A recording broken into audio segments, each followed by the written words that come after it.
Além da Vida, um encontro semanal com a doutrina dos espíritos, codificada pelo ilustre pensador francês Allan Kardec. Um momento de meditação, um momento de reflexão, um momento de luz. Além da Vida, uma mensagem de esperança para um novo amanhecer. Todos os domingos, às 8h30 da manhã, aqui, na Rádio Londrina.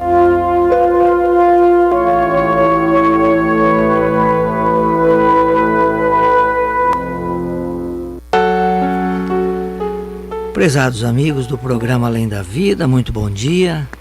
Cumprimenta os Miguel, da equipe do programa. E hoje conosco aqui, dois amigos queridos que participam já do programa, vocês devem conhecer, vão reconhecer, claro, pela voz e pela identificação. Bom dia, Teca. Bom dia, Miguel, bom dia, Antônio, bom dia, Cacá, bom dia, prezados ouvintes. Que possamos ter hoje uma manhã de muita luz, de muita paz. E um domingo também de paz. E o meu querido amigo Antônio, né, que eu considero um anarquista espírita, né? Qualquer dia nós vamos fazer um programa analisando esse tema, viu, Antônio? Bom dia. Bom dia, Miguel. Bom dia, Teca. Bom dia, Cacá. Bom dia aos meus queridos ouvintes. Deus nos abençoe a todos. Muito feliz de poder estar aqui novamente e podermos estudarmos à luz da doutrina espírita temas muitos importantes para a nossa vida, né? Verdade, né?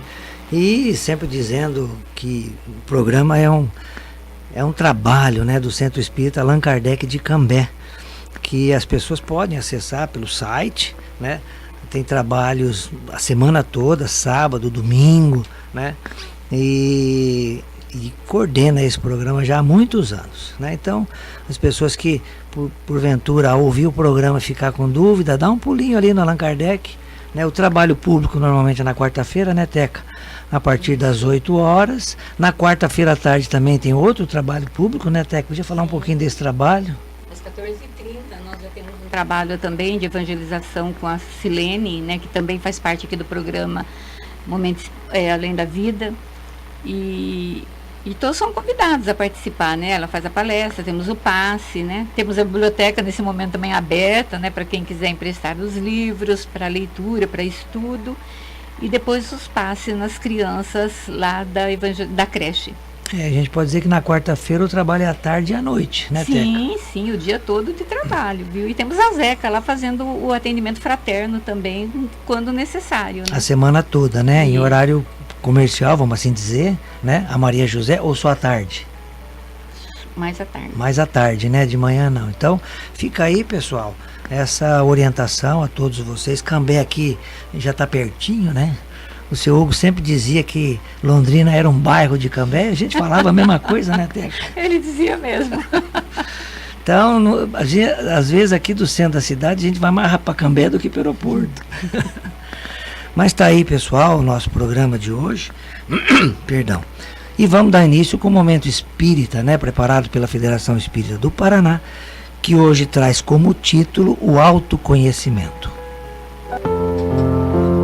Allan Kardec, codificador do Espiritismo, perguntou aos espíritos: qual o meio prático mais eficaz que tem o homem de se melhorar nesta vida e de resistir à atração do mal? Os benfeitores da humanidade responderam: um sábio da antiguidade Evolô disse: conhece-te a ti mesmo. A doutrina espírita mostra-nos o caminho que devemos percorrer para conseguirmos esse intento, o autoconhecimento. A caminhada, portanto, é em sentido contrário ao que temos buscado até agora, e para dentro de nós mesmos, e não no exterior. Alguns de nós não nos conhecemos, não fazemos ideia de quem somos, de qual será o nosso comportamento diante de determinada situação. Enfim, somos um ilustre desconhecido de nós mesmos. Pelo desconhecimento dos nossos sentimentos, às vezes tomamos atitudes equivocadas que nos causam desagrado tão logo nos damos conta do ocorrido. Uma senhora afirmava sempre que se um dia fosse assaltada, ficaria imobilizada, petrificada, mas certamente não teria forças para reagir. A sua amiga, por sua vez, dizia que reagiria, que se fosse preciso, lutaria. Um dia, Ambas estavam conversando na calçada. Um garoto passou e levou a bolsa daquela que disse que reagiria. Ela ficou paralisada. A outra, que afirmara que ficaria imobilizada, saiu correndo atrás do menino, dando-lhe com a sua bolsa nas costas e gritando para que a devolvesse. O menino, que não esperava tal reação, jogou a bolsa no chão e se foi. Isso prova que ambas desconheciam suas tendências, pois diante do inesperado tiveram reações contrárias às que afirmavam que teriam. Muitos de nós também nos desconhecemos, não costumamos fazer uma análise profunda da nossa intimidade. Assim, facilmente nos surpreendemos conosco mesmos diante de situações inusitadas. Para sabermos quanto de orgulho e egoísmo, piores chagas da sociedade, ainda carregamos em nós, basta que nos observemos com sinceridade nos pequenos atos do cotidiano, que perceberemos com clareza. Observando a nossa reação diante da indiferença de um amigo, do pouco caso que fazem de um trabalho que executamos, do penteado ou da roupa que vestimos, ou quando alguém nos chama a atenção. Cada pessoa é um universo que precisa ser descoberto para que possa fazer brilhar a luz que jaz latente no seu íntimo. Se voltarmos a atenção para a nossa intimidade, perceberemos que já temos muitas conquistas, mas que ainda nos falta dar alguns passos para que brilhe de fato a nossa luz. É só uma questão de tempo e de disposição. Você sabia que Santo Agostinho, um dos pais da Igreja, colaborou na codificação da doutrina espírita? A resposta que nos referimos no início foi dada por ele. Recomenda que cada um de nós faça como ele fizera quando viveu na Terra. A cada noite, ele fazia uma análise de como fora o seu dia. Se questionava se fizera alguma coisa contra Deus, contra seu próximo e contra ele próprio. E sempre buscava corrigir o que precisava ser corrigido, buscando ser a cada dia melhor que no dia anterior.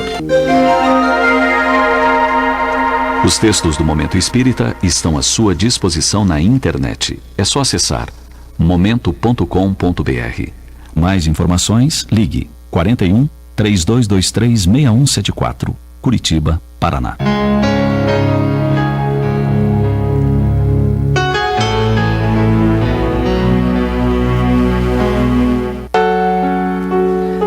Tá aí, pessoal, a nossa mensagem de hoje do Momento Espírita, muito importante, interessante e profunda.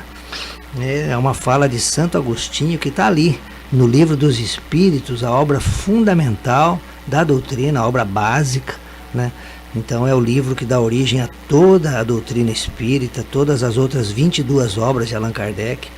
E ali no Livro dos Espíritos, na questão 919, nós teremos esse texto de Santo Agostinho apresentando esse meio prático. Olha, pessoal, é muito importante essa palavra, prática, né? O modo prático da pessoa melhorar, da pessoa se conhecer. Olha, só é fazer essa análise, né, pessoal, do que aconteceu durante o dia, né, Teca? E fazer um balanço das suas atitudes, sejam elas positivas no sentido do bem ou negativas no sentido dos equívocos, né? É bem isso mesmo, Miguel. O autoconhecimento é fundamental para a nossa, vamos dizer assim, para a nossa existência, para o nosso melhoramento, para o nosso modo de agir, porque muitas vezes nós somos muito rápido também no julgar. Mas se a gente fazer essa avaliação, esse autoconhecimento, nós vamos ver que aquilo que nós estamos julgando no outro é muito latente em nós. E a gente só vai saber isso a partir do momento que a gente se conhecer, né? Então, isso é muito necessário.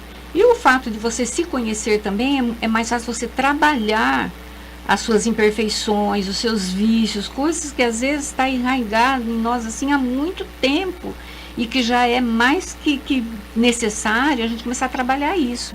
Então o autoconhecimento, ele é fundamental e como o Miguel citou ali, que está ali no Livro dos Espíritos, eu acho assim que é importantíssimo as pessoas procurarem mesmo saber e se aprofundar nessa fala de Santo Agostinho, que é muito importante, né? É verdade. Quando a gente faz esse trabalho sozinho, né, e consegue fazer, né, Teca, é importante, né, mas não é muito fácil. Por isso que às vezes amigos, familiares, né, mesmo no trabalho, né, Antônio, a gente tem essa colaboração para a gente nos conhecer.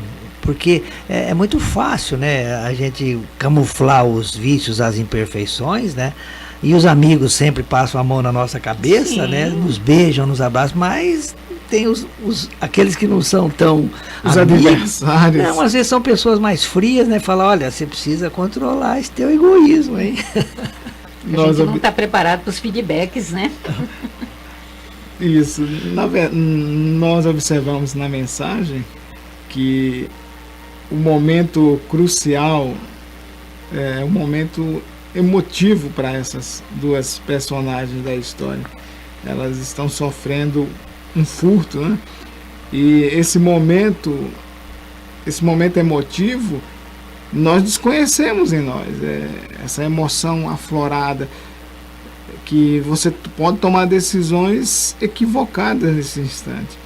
Por isso o conhece-te a ti mesmo, porque quando você conhece a si mesmo, você vai trabalhando isso em você, e quando você emocionalmente se altera, você pode controlar isso através desse conhecimento, porque você já sabe onde pode chegar, aonde vai chegar, e aí você poda isso em você mesmo. E como você citou, os amigos às vezes batem nas costas, você é maravilhoso. Isso é muito bom, receber elogios, mas você sabe quem você é.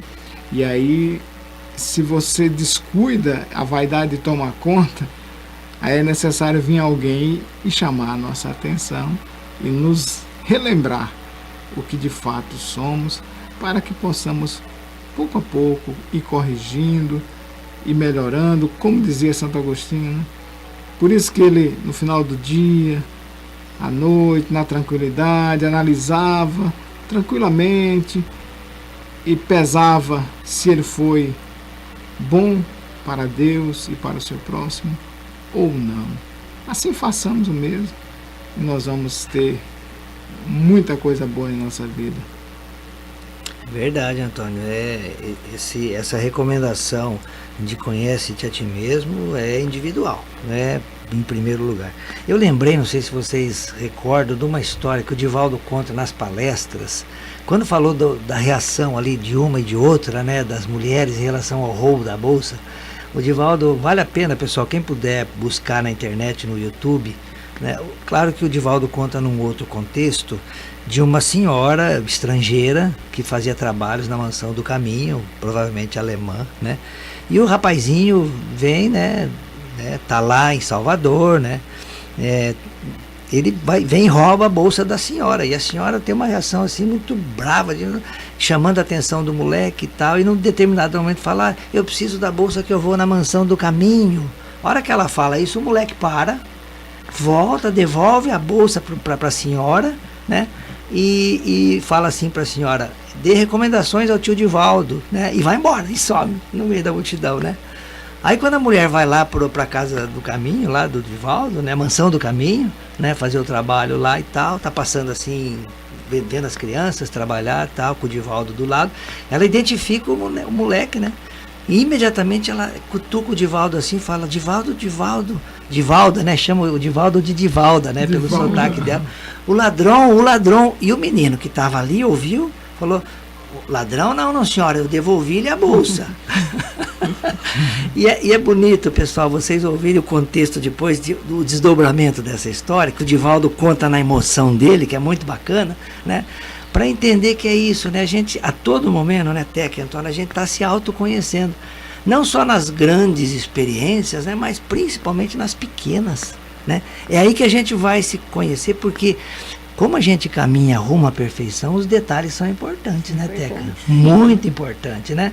Você que trabalha na área de saúde sabe que detalhe, às vezes... Nossa, faz muita diferença, viu? A hora que você falava de amigos, né, que nos bate às vezes no ombro, eu me lembrei, eu tenho uma prima, eu falo que ela é minha prima irmã, A gente é muito parecida, é muito assim. E ela é muito sincera, e por conta dela ser muito sincera, muitas vezes ela não é muito bem interpretada, né? As pessoas às vezes falam assim, ai meu Deus, lá vem, né? E já fica meio assim receoso, porque ela fala. E então quando às vezes a gente pergunta para ela alguma coisa, eu que às vezes sou mais próxima a ela, e às vezes eu pergunto muito, eu gosto muito da opinião dela. E às vezes eu pergunto alguma coisa, ela fala para mim assim, Tê, você quer que eu minta ou fale a verdade? Ela é bem assim, né? Então, nessa hora você não pode falar assim, mente. Você fala, não, fala a verdade. E ela fala a verdade. Doa quem doer, ela fala a verdade. Então, eu acho assim, a gente precisa disso também, porque é uma forma, eu digo assim, é um feedback que vai nos chamar, às vezes, nos despertar para algumas coisas que às vezes você não está percebendo.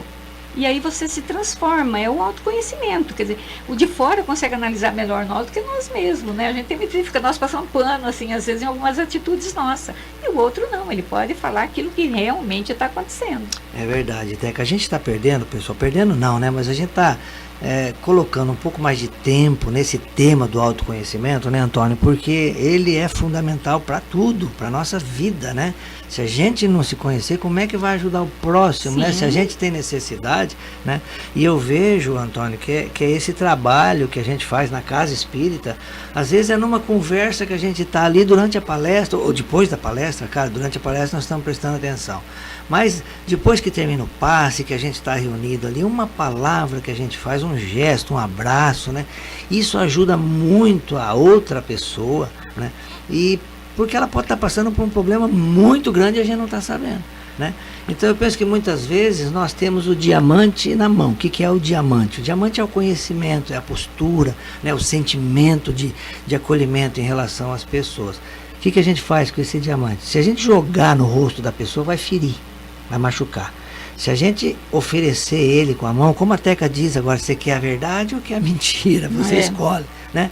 Então, de como a gente atende a pessoa, isso vai fazer muita diferença para que ela encontre o caminho, para que ela encontre a solução, para que ela se conheça melhor com a nossa informação. Sim, sim. E essa comparação que você fez do diamante já foi feita até com a verdade, né? Que ela pode ferir, mas ela não deve ferir. Porém, o que a Teca quis dizer é importante, porque ela falou no campo da amizade. Quando você tem amizade, você tem essa liberdade de falar assim.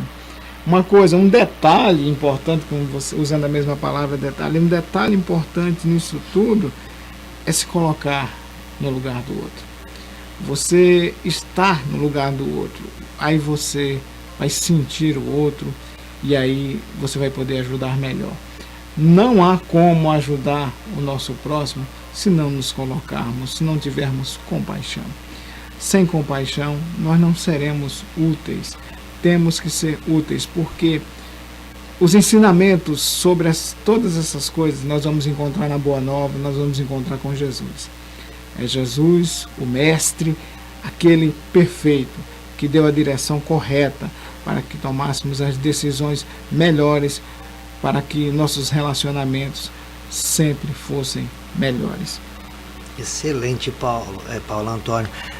Paulo era o companheiro que estava com a gente aqui no segundo domingo, e a ele aqui nós enviamos, né, Teca, Antônio, um abraço. Um abraço ao Paulo. Olha, foi unânime, viu, Paulo? Foi de coração. Você que faz parte desse programa, né, há mais de 20 anos, né, com seus comentários, com seus pensamentos, com seus sentimentos, isso é importante, né? E nós vamos seguir estudando o Livro dos Espíritos nesse segundo domingo, né? Vamos ver se vai ser essa mesma equipe, se vão ser outras pessoas. Importante que a gente vai fazer a sequência do Livro dos Espíritos, né? Mas para a gente arrematar esse ponto do autoconhecimento, antes de entrar no estudo de hoje, né? O que o Antônio disse ali de se colocar no lugar do outro, né? Isso é também uma outra ferramenta importante, onde nós comentávamos no nosso trabalho ali na Casa Fabiano de Cristo, que fica ali no Jardim Olímpico, aqui em Londrina, que Jesus faz a síntese dos 10 mandamentos de Moisés, da parte divina, claro, né, da lei mosaica, dizendo amar a Deus sobre todas as coisas, e em primeiro lugar, depois de Deus, ele coloca o próximo, né, como a si mesmo. E a gente comentava por que Jesus não inverteu, né? Por que ele não colocou primeiro a si mesmo como ao próximo, né? Porque muitas vezes é no próximo, é colocando-se no lugar do outro que a gente vai se encontrar. Então, isso que o Antônio comentou também está muito relacionado com o autoconhecimento e fica para a nossa reflexão do dia, né? Bom, pessoal, nós seguiremos estudando o Livro dos Espíritos, eu até recomendo às pessoas que nesse segundo domingo, se puderem estar com o livro na mão para acompanhar. Por quê? Porque como é um estudo metódico, sistematizado, questão por questão, resposta por resposta, há diferença também nas traduções. A gente vai ver hoje alguma coisa disso, né? Nós temos várias editoras no país que publicam essa obra, né? Eu recomendo geralmente a da Federação Espírita Brasileira, da FEB, né? Mas a da Edicel também é muito boa, ela é muito fiel à tradução do original francês. Mas algumas outras fazem alguma troca, né? E que não fica muito inteligível, muito clara a interpretação, né? Aquela famosa frase, né? Tradutor, traidor, ela se aplica em alguns casos, né? E não vai fugir aqui nas obras de Allan Kardec. Hoje nós estamos finalizando a última questão da segunda parte do Livro dos Espíritos. Essa segunda parte trata do mundo dos espíritos, que Kardec vai fazer um desdobramento de toda essa segunda parte no Livro dos Médiuns, que ele lança em 1861. Então, quem quiser se aprofundar nessa segunda parte que nós estamos começando a estudar, nós estamos no capítulo 1º, tem essa outra obra de Allan Kardec. Nós vimos já, né, nesse capítulo 1º, que fala dos espíritos, o início falando da origem e da natureza dos espíritos. Isso é importante, pessoal, que sempre tem pessoas que estão começando a ouvir o programa, e eu apresento aqui para vocês uma das definições, ou ambas, duas, que Kardec dá no livro intitulado O que é o Espiritismo, né? E a definição de o que é o Espiritismo que Kardec apresenta é que é uma doutrina que trata da origem, da natureza e do destino dos espíritos, bem como das relações deles com o mundo corporal. Essa é uma definição muito simples que Kardec coloca nesse livro, que é o Espiritismo. Há uma outra que ele também coloca nesse livro, e ficam sendo as duas de apresentação, que o Espiritismo é ao mesmo tempo uma doutrina filosófica com base na ciência de observação, com consequências morais religiosas. Então, para saber o que é Espiritismo, essas duas definições são um começo de entendimento. É claro que, à medida que a pessoa vai lendo as obras de Allan Kardec, vai conhecendo um pouquinho mais todas as 23 obras, não são só 5, viu, pessoal? Aí ele vai tendo essa informação. Então nós vimos nesse primeiro capítulo a origem e a natureza dos espíritos, o mundo normal, o primitivo, que é o mundo dos espíritos, para onde nós regressaremos quando terminar a nossa jornada aqui na Terra. Kardec ali fala de forma e ubiquidade dos espíritos, fala do corpo espiritual, que na doutrina espírita nós chamamos de perispírito, apresenta para conhecimento didático de nós a escala espírita, onde ele apresenta 3 ordens de espírito. A primeira, que é a nossa meta, né, o nosso objetivo a atingir, que é o de espírito puro, e aí o exemplo é Jesus, né? Ele apresenta espíritos da segunda ordem, que são os espíritos bons, os bons espíritos, que são os nossos anjos da guarda, e nós, na terceira ordem, espíritos imperfeitos. Fala da progressão dos espíritos e finaliza esse primeiro capítulo falando de anjos e demônios, que nós começamos a analisar no mês passado com o Paulo. Chegamos na questão 131, que eu vou repeti-la, e hoje nós faremos o comentário que Allan Kardec faz a essa questão 131. Eu vou ler a pergunta, vou pedir para a Teca ler a resposta, e logo em seguida, parágrafo por parágrafo, o Antônio vai lendo cada parágrafo que nós vamos fazendo os comentários. Na questão 131, Kardec faz a seguinte pergunta aos espíritos superiores: há demônios no sentido que se dá a esta palavra? Se houvesse demônios, ele seria obra de Deus, e Deus seria justo e bom se houvesse criado seres devotados eternamente ao mal e infelizes? Se há demônios, eles habitam entre o mundo inferior e em outros semelhantes.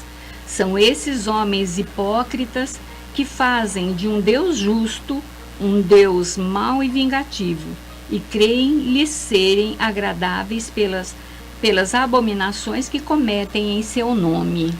Essa, então, pessoal, é a resposta que dão os espíritos superiores à pergunta feita por Allan Kardec, né? Então, nós já comentamos isso no mês passado. O que eu gostaria de destacar aqui é que, se usar, olha só como os espíritos superiores falam, eles estão aqui na Terra, no mundo inferior, onde habitais, né? Então, os demônios somos nós mesmos, ainda espíritos inferiores, mais apegados às paixões, à matéria, do que bons espíritos e espíritos puros, né? E ele usa um termo que o Cristo usou muito, né? Homens hipócritas. Aqui, homens no sentido de humanidade. São espíritos imperfeitos, né? Onde ainda predomina o mal, infelizmente, que está caminhando na senda do bem, mas ainda predomina o mal. E a essa resposta, Kardec vai fazer um comentário um pouco longo, que a gente vai ler parágrafo por parágrafo com o Antônio, e a gente vai fazer o comentário. E antes de fazer esse comentário, eu faço um comentário sobre homens hipócritas. Essa frase não é casual, é para nós lembrarmos de que esses homens hipócritas somos nós, os religiosos, que falseamos a lei de Deus. E aí os espíritos deixam bem claro isso. Mas vamos ao comentário de Allan Kardec sobre essa questão. A palavra demônio não implica a ideia de espírito mau, senão na sua acepção moderna, porquanto o termo grego daimon, de onde ela derivou, significa gênio, inteligência, e se aplicava aos seres incorpóreos, bons ou maus indistintamente. Tá aí, pessoal, quando o Antônio leu isso aqui, eu me lembro do Sócrates, né, que foi um dos precursores da doutrina espírita, né? Ele, Platão, seu discípulo, que registrou tudo o que Sócrates havia dito. E Sócrates, nos diálogos dele, ensinando os seus seguidores, ele falava muito do seu daimon, né? O meu daimon, converso muito com o meu daimon, que era o anjo protetor dele, um espírito mais elevado, né? Então, é isso, na acepção antiga, ou na acepção grega, melhor dizendo, né? Era isso, seres incorpóreos, né, Teca? Sim, não era como a gente pensa hoje, né? Demônio como se fosse aquele ser... opositor. Sim, opositor, que maltrata, que faz o mal, que te atrapalha. Não, né? Ele era um gênio, ele era uma inteligência, né? Nós é que colocamos esse termo demônio exemplificando o mal. E aí Kardec vai discorrer sobre isso daí, né, ao longo desse comentário todo e em outras obras, para nos explicar bem o que é esse demônio, né, Miguel? Isso. Antônio, pode seguir lendo o segundo parágrafo? Por demônios, segundo a acepção vulgar da palavra, se entende seres essencialmente malfazejos. Como todas as coisas, eles teriam sido criados por Deus. Ora, Deus, que é soberanamente justo e bom, não pode ter criado seres prepostos por sua natureza ao mal e condenados por toda a eternidade. Se não fossem obra de Deus, existiriam como ele, desde toda a eternidade. Ou então haveria muitas potências soberanas. Então, há uma expressão que usa-se aqui nesse parágrafo, pessoal, de seres prepostos, né? Eu fui olhar na tradução, no original francês, e está lá essa palavra mesmo, né? Preposé, né? Quando a gente vai para a tradução do francês para o português, me apareceu seres assistentes, né? É diferente de seres terem sido criados daquele modo, propensos totalmente para o mal. Então, muitas vezes nós temos que ter cuidado primeiro com a tradução e depois com a interpretação, né, Teca, da palavra, porque uma simples modificação no entendimento, no sentido, muda completamente a ideia. É bem isso, Miguel. E olha, no livro O Céu e o Inferno, lá no capítulo 9, Kardec vai discorrer sobre esse título, né, os demônios, quando ele vai falar sobre a origem da crença nos demônios, os demônios segundo a igreja e os demônios segundo o espiritismo. E é bem interessante, eu convido vocês a ler, no item 9, mas tem um parágrafo que eu quero citar aqui, e nesse parágrafo diz assim, ó, Deus é único, eterno, imutável, imaterial, todo-poderoso, soberanamente justo e bom, infinito em todas as suas perfeições. E aí Kardec diz assim, olha, e esse título também você vai encontrar no capítulo 6, em Penas Eternas, tá? Ele diz assim, ó, se tirasse a menor parcela de um único dos atributos de Deus, não se teria mais Deus, porque poderia existir um outro ser mais perfeito. Esses atributos, em sua mais absoluta plenitude, são, pois, o critério de todas as religiões, à medida da verdade de cada um dos princípios que ela ensinam. Para que um desses princípios seja verdadeiro, é preciso que não insulte a nenhuma das perfeições de Deus. Então, vejam só, se Deus houvesse criado um espírito voltado ao mal, ele não seria o Deus, ele não seria esse Deus justo, esse Deus bom, esse Deus infinitamente bom. Como é que pode uma pessoa, um ser, né, voltado ao bem, de repente criar o mal? Um ser perfeito criar algo imperfeito. Imperfeito, né? Não seria Deus.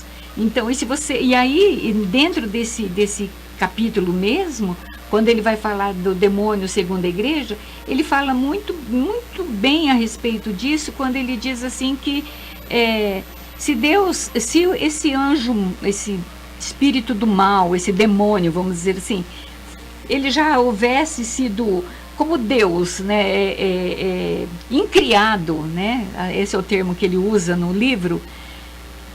Bom, qual seria a consequência disso, então? Seriam dois deuses. Era Deus, o Deus do bem e o Deus do mal.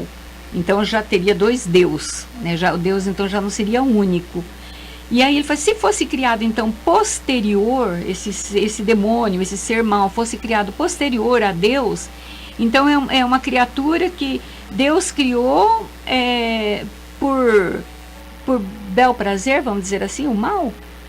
Como é que pode você analisar assim, o Deus justo criando o mal? Não é, Miguel? Fica uma coisa assim meio... Sim. A gente tem que aprofundar. Então, por isso que eu faço, o capítulo 9, ele vem discorrer tudinho sobre isso daí, nos esclarecendo. Sim, e é importante, pessoal, essas outras referências que a gente apresenta para vocês aqui. Por quê? Porque, por exemplo, o Livro dos Espíritos foi escrito, apresentado em 1857, com a edição definitiva em 1860. O Céu e o Inferno, que é outra obra básica da doutrina espírita, escrita por Allan Kardec, foi apresentado em 1865, então já com mais informações. Então, quanto mais detalhe a gente tem, né, Antônio, melhor fica para a nossa interpretação. Mas o que a gente viu até agora foram duas acepções, uma moderna, outra vulgar, a respeito desse tema. Mas nós não podemos fugir da essência. O que é a essência? É Deus justo e bom. Se ele é justo e bom, não pode ter criado seres essencialmente voltados para o mar, né, Antônio? Exato. Nós cometemos alguns equívocos quando dizemos que somos espíritos eternos. Eternos só Deus. Nós somos espíritos imortais. Por isso que esse termo incriado, você leu aí, porque Deus criou todas as coisas. É a causa primeira. É tudo parte de Deus. Então, não tem lógica você aceitar que Deus criou algo que vai ser mal eternamente. Não faz sentido. Não faz sentido mesmo. Então, nós estamos equivocados. É necessário estudar. A doutrina espírita é algo que é feito para ser estudado. Muito. A gente estuda a vida inteira e temos aprendido a vida inteira. E mesmo que a gente não conheça, por exemplo, os atributos de Deus, como a Teca destacou, né, Antônio? Uma coisa que Kardec recomenda é o uso do bom senso, que a gente vai ver agora nesse parágrafo seguinte. Isso. Né? Sim. Você pode não saber o que é Deus, mas você pode muito bem saber o que ele não pode ser. Que ele não pode ser. Você pode, na lógica contrária, você vai descobrir. Deus não pode ser assim. Porque aí eu seria melhor que Deus. Não, impossível. Mas vamos continuar, né, no comentário. Isso. Agora nós vamos para o terceiro parágrafo, que o Antônio também vai ler para a gente. A primeira condição de toda doutrina é ser lógica.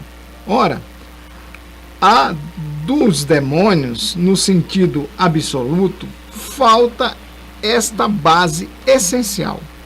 Falta essa lógica.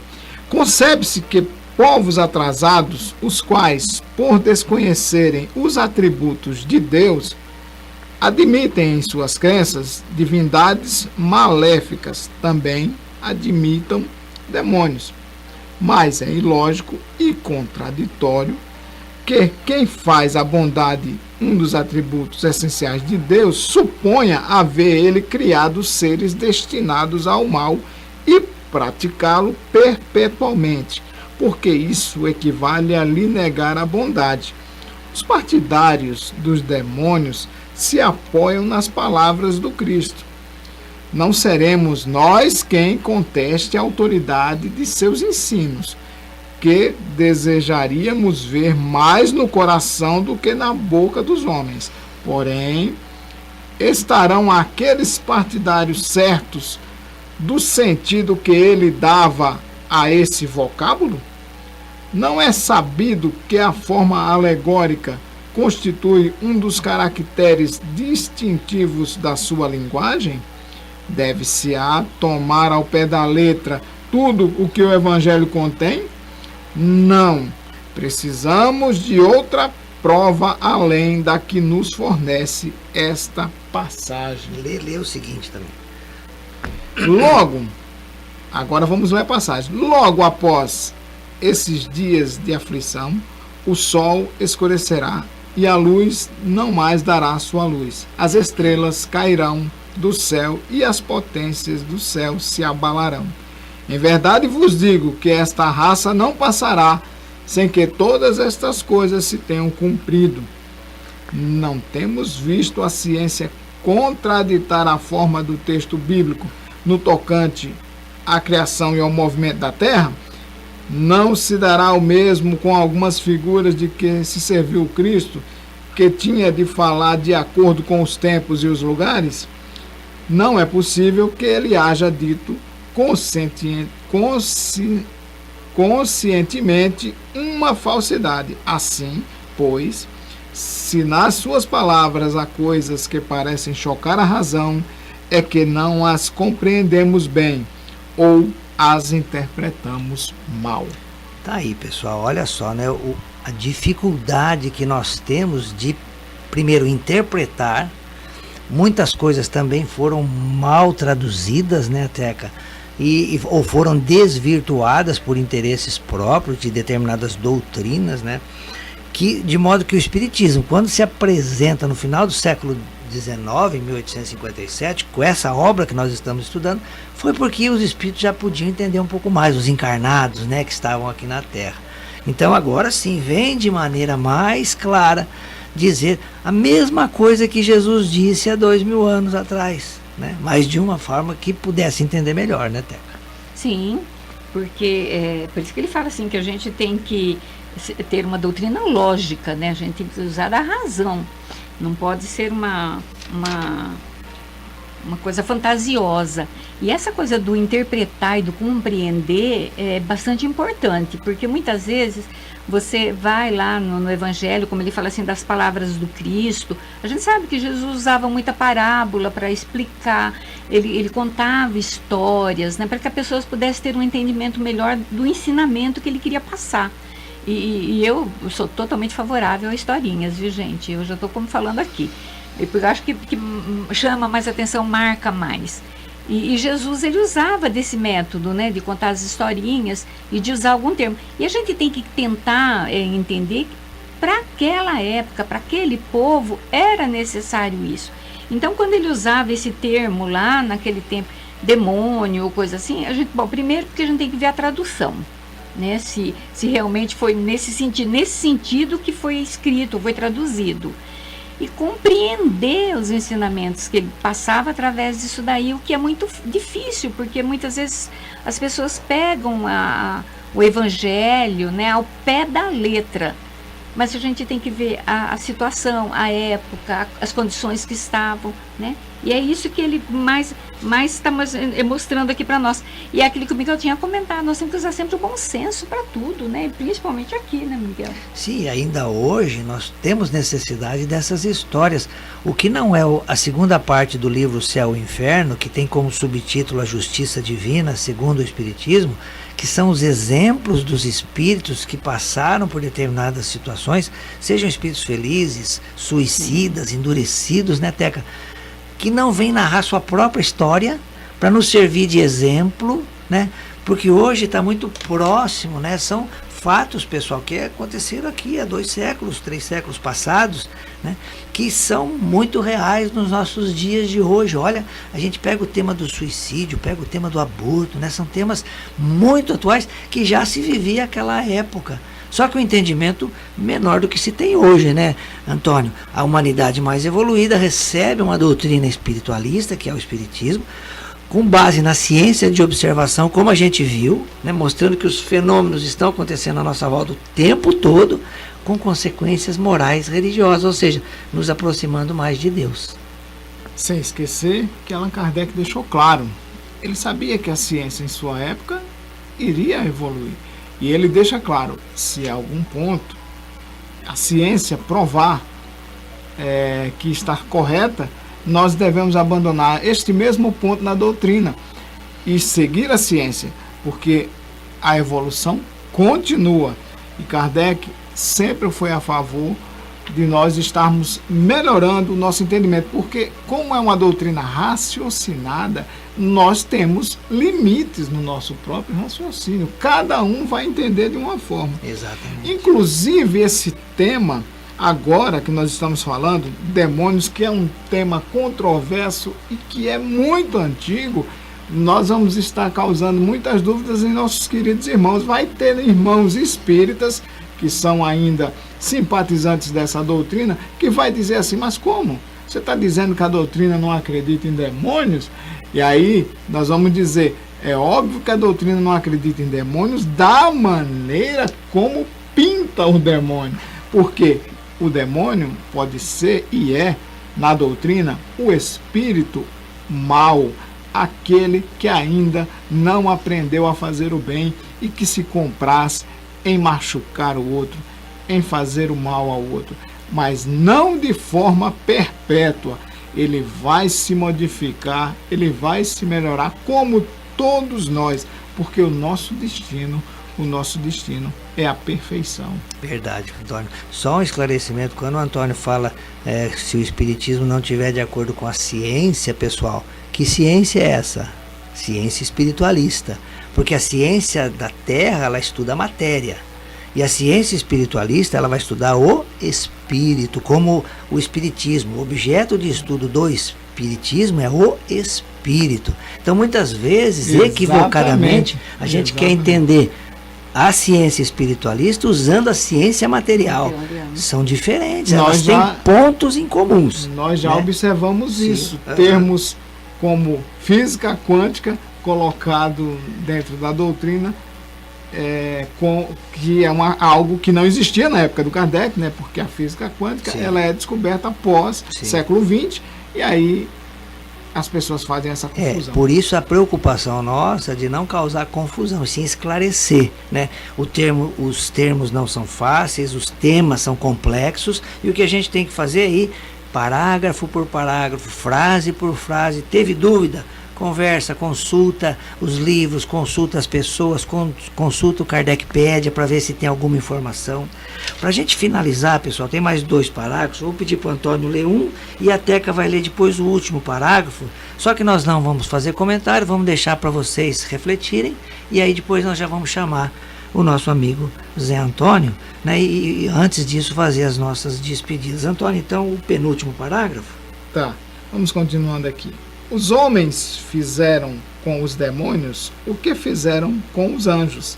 Assim como acreditaram na existência de seres perfeitos perfeitos desde de toda a eternidade, também tomaram os espíritos inferiores por seres perpetuamente maus. Por demônios se devem entender os espíritos impuros, que muitas vezes não valem mais do que as entidades designadas por esse nome, mas com a diferença de ser transitório o estado deles. São espíritos imperfeitos que se rebelam contra as provas que lhes tocam e que, por isso, as sofrem mais longamente, porém que, a seu turno, chegarão a sair daquele estado quando o quiserem. Poder-se-á, pois, aceitar o termo demônio com essa restrição, mas como o entendem atualmente, em sentido exclusivo, poderia induzir em erro, fazer crer na existência de seres especiais criados para o mal. Satanás é evidentemente a personificação do mal sob forma alegórica, visto não se poder admitir que existe um ser mau a lutar, como de potência a potência, com a divindade e cujo única preocupação consistisse em lhe contrariar os desígnios.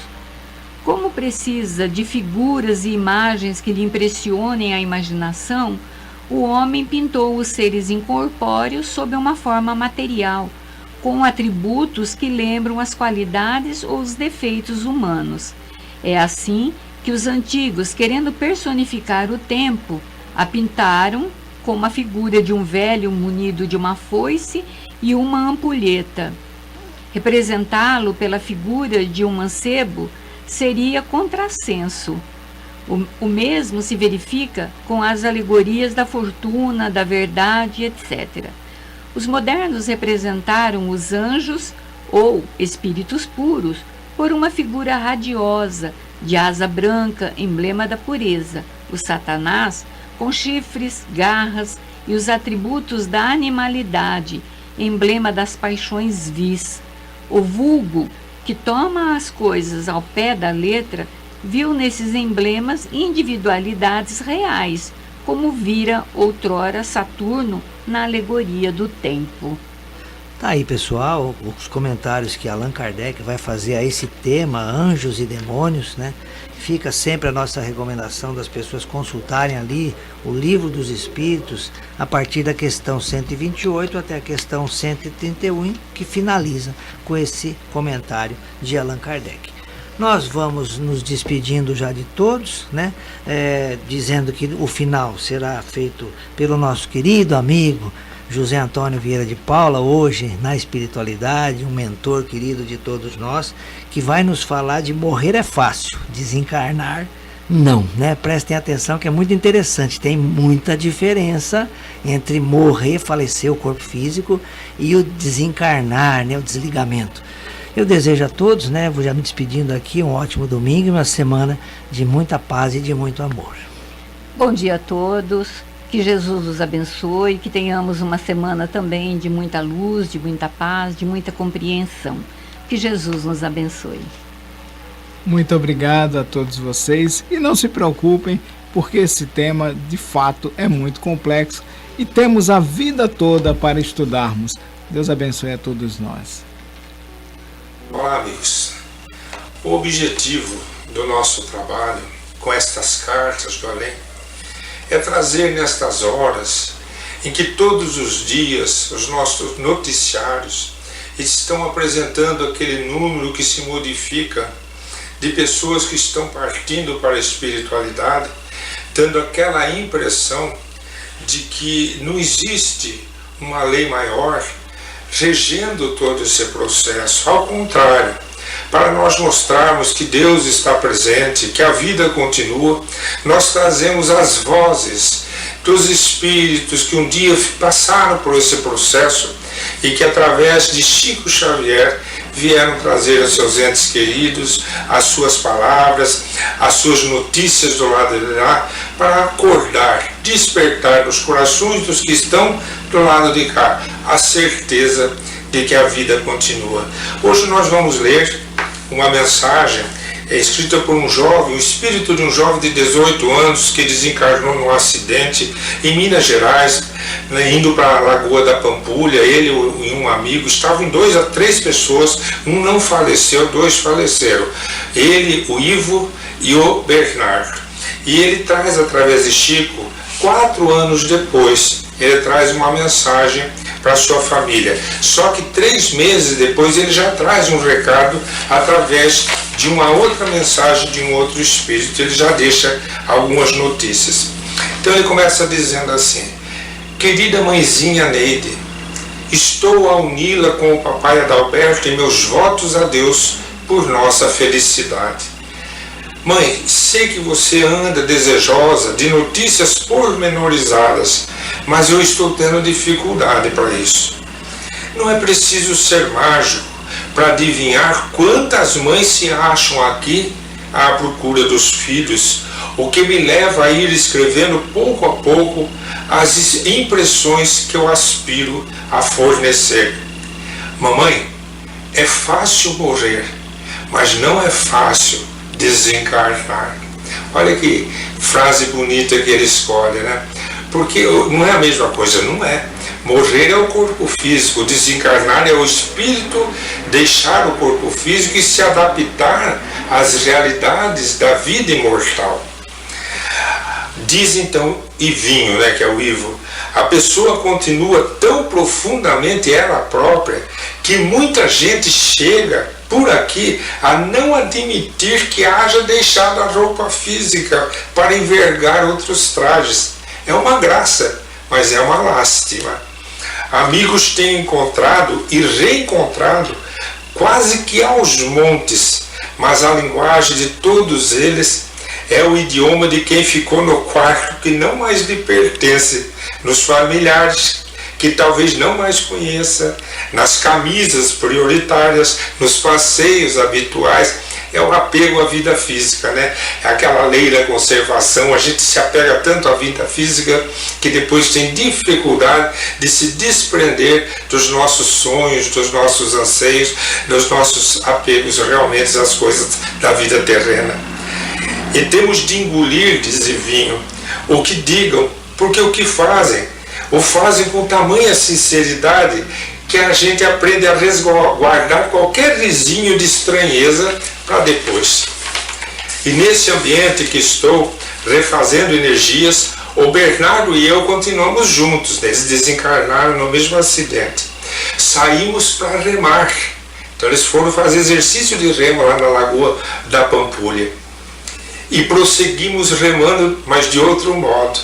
Fomos acolhidos pela vovó Maria Celeste, que nada tem de avó. Ela é uma jovem de grande beleza, com grande maturidade espiritual, situação muito rara naqueles que mostram o rosto bonito.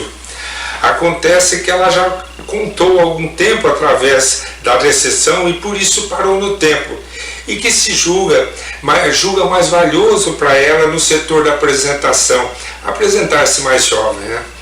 Quando acordei por aqui, recolhendo o amparo que ela me proporcionou com meu avô Barros, o nosso encontro foi um tanto inamistoso. Ambos se esforçavam por enquadrar-me no conhecimento da morte, e tanto eu quanto o Bernardo reagimos contra.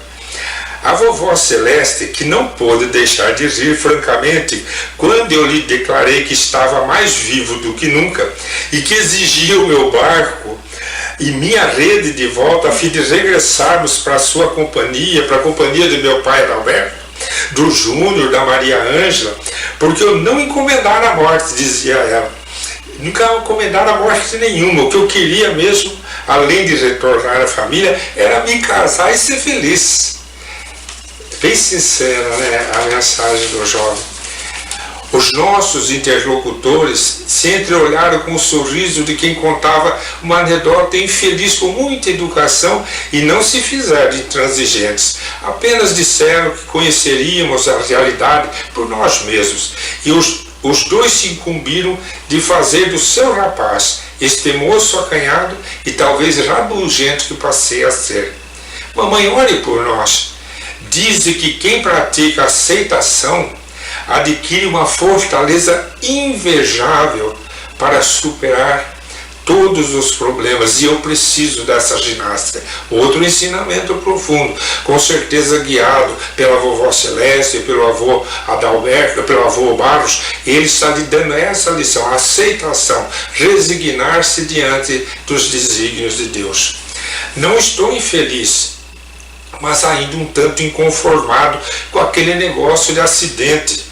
E depois mais de 40 horas com os médicos a me fazerem a cabeça. E ficou 48 horas na UTI para depois desencarnar. Como se eu estivesse entregue a uma turma de santos crentes. Foi um problema. Eu não estou de cabeça nova, mas eu estou num outro corpo.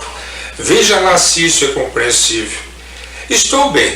Eu não hesito em comunicar que estou bem. Mas no íntimo, eu estou um tanto bem mal. A sinceridade desse espírito é muito interessante, né? Porque eu não me desvencilhei dos meus pensamentos possessivos em torno de tudo que eu considerava de minha propriedade.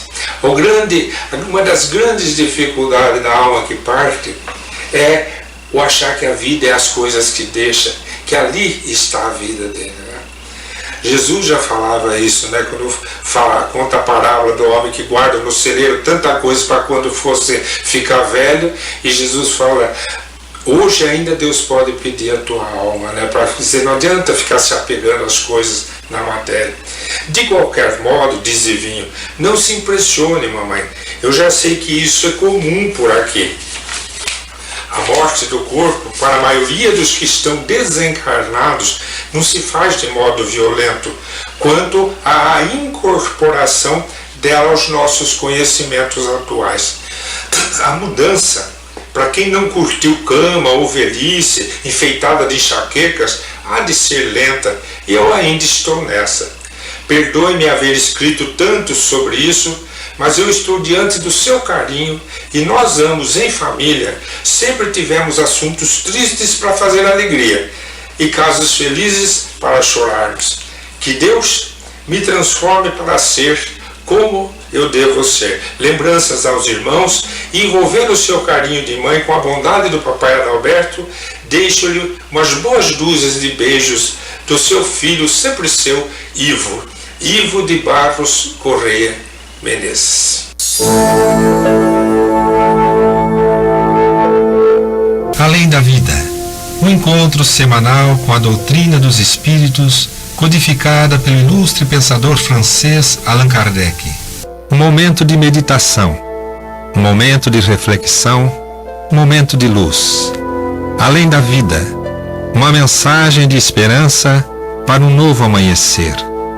Todos os domingos, às 8h30 da manhã, aqui, na Rádio Londrina.